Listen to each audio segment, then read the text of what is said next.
আপনার হার্ট কি কোনো ঝুঁকিতে আছে? কিভাবে বাড়িতে বসে নিজেই 5 মিনিটে আপনি সেটা চেক করতে পারবেন। আমি ডক্টর পারিজাত, কনসালটেন্ট ইন্টারভেনশনাল কার্ডিওলজিস্ট। আজকে আমি আপনাদের বলবো কিভাবে বাড়িতে বসে নিজে থেকেই হার্টের ভেতরে কোনো ব্লকেজ হচ্ছে কিনা সেটা আপনারা দেখতে পারবেন, বুঝতে পারবেন। প্রথমে আপনাকে নিজেকেই নিজে জিজ্ঞেস করতে হবে 5টি কোয়েশ্চন। আপনার কি সুগার বেশি? ব্লাড কোলেস্টেরল বেশি আছে? আপনার কি প্রেশার বেশি থাকে? আপনার ফ্যামিলিতে কারোর কি কম বয়সে হার্ট অ্যাটাক হয়েছে? আর আপনার বডিতে ওবেসিটি বা এই ধরনের কোনো প্রবলেম কি রয়েছে? আপনার লাইফস্টাইল কি ধরনের? আপনি কি রেগুলার এক্সারসাইজ করেন? কোনো স্মোকিংয়ের নেশা রয়েছে? আপনার খাওয়া দাওয়ার হ্যাবিট কেমন? এই সব কিছু কিন্তু আপনার জন্যে বোঝাতে চেষ্টা করবে হার্ট অ্যাটাকের রিস্ক আপনার বেশি আছে না কম। এখন এর মধ্যে যদি আপনার দুটোর বেশি রিস্ক থাকে তাতেই কিন্তু আপনার হার্ট অ্যাটাকের রিস্ক অনেক বেড়ে যাবে। তারপর আপনি দেখবেন আপনার ওয়েস্ট সার্কামফারেন্স কেমন রয়েছে।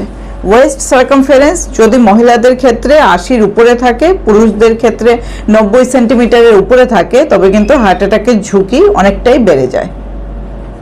আর আপনার লাইফস্টাইল কেমন সেটাও খুব ইম্পর্টেন্ট। রেগুলার এক্সারসাইজ যদি না করে থাকেন, খাওয়া দাওয়া যদি ভালো হ্যাবিট না হয়, আর রাতে ঘুম যদি ঠিকভাবে না হয়, আপনি যদি এক্সেসিভ টেনশন স্ট্রেস নিয়ে থাকেন, তার থেকেও হার্ট অ্যাটাকের ঝুঁকি অনেকটাই বেড়ে যায়। তো এই যে আমি বললাম, আপনার যদি অ্যাসোসিয়েটেড কোনো ডিজিজ থাকে, মানে ডায়াবেটিস বা হাইপারটেনশন বা কোলেস্টেরল বেড়ে থাকা, ফ্যামিলি হিস্ট্রি যদি থাকে, আপনার বয়স যদি 40 বছরের উপরে হয়, লাইফস্টাইল যদি ভালো না হয়, তার মানে আপনি যদি রেগুলার এক্সারসাইজ না করেন, খাওয়া দাওয়া আপনার অয়েলি ফুড ইনটেক বেশি হয়, এই সব কারণে হার্ট অ্যাটাকের ঝুঁকি অনেক বেড়ে যায়। যদি আপনার রিস্ক স্কোর 0 থেকে 1 এর মধ্যে থাকে, তবে আপনি লো স্কোরে রয়েছেন, তাতে হার্ট অ্যাটাকের রিস্ক অনেকটাই কম। কিন্তু আপনার যদি 2 থেকে 3 এর মধ্যে থাকে, তাতে কিন্তু হার্ট অ্যাটাকের ঝুঁকি বেড়ে যায়। আর আপনার টোটাল স্কোর যদি 4 এর উপরে থাকে, তবে হার্ট অ্যাটাকের রিস্ক অনেকটাই বেড়ে যায়। আর আপনাকে কিন্তু সঙ্গে সঙ্গে একজন কার্ডিওলজিস্টের পরামর্শ অবশ্যই নিতে হবে। বুঝতে হবে যে ব্লকেজ অলরেডি তৈরি হয়ে গেছে কিনা ভেতরে। কারণ যদি হার্টের ভেতরে কোনো ব্লকেজ তৈরি হয়ে থাকে, সেটাকে যদি আমরা ইমিডিয়েট ট্রিটমেন্ট না করাই, তার থেকে বড় ধরনের হার্ট অ্যাটাক হওয়ার সম্ভাবনা ভবিষ্যতে রয়েছে।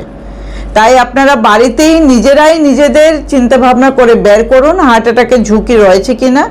আর তারপর যদি মনে হয় আপনার হার্ট অ্যাটাকের মতো একটা বড়সড় প্রবলেম হতে পারে, সঙ্গে সঙ্গে ডক্টর দেখান, পরামর্শ নিন।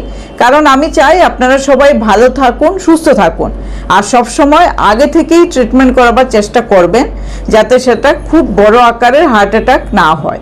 সবাই সুস্থ থাকবেন, ভালো থাকবেন। নমস্কার।